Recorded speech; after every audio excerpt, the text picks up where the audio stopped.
gustong-gusto kong quotes noon na never lose hope, na talagang iyak nang iyak ako dito.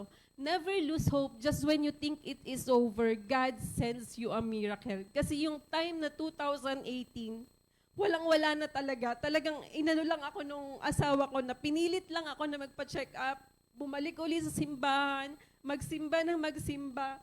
And then yan, worth the wait talaga. Kaya sa mga mamis or sa mga mag-asawa dyan na hanggang ngayon ay nag-iintay pa din, wag po kayong susuko. Magtuloy-tuloy lang po kayo. Kung kayo po ay gusto nyo mag-try ng ating products, dire-diretso lang nyo lang po. Ilang months ko po tinake yung Ferndy and Fern Active. Sa isang bote, wala pong himala. Kailangan nyo pong ituloy-tuloy yung paggamit para po makita nyo po yung iniintay nyo at yung pinapangarap nyo. Yan po. Grabe yung binigay sa amin. Sobra-sobra. Isang baby lang yung hini ko, very smart. Grabe yung binigay niya, isang balerina. Tapos ngayon, kasama kong magtinda, kung saan ako magpunta, yan.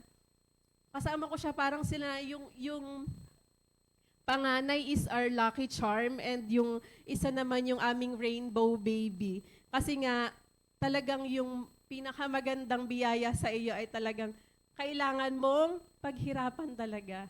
At kailangan mo mag-intay.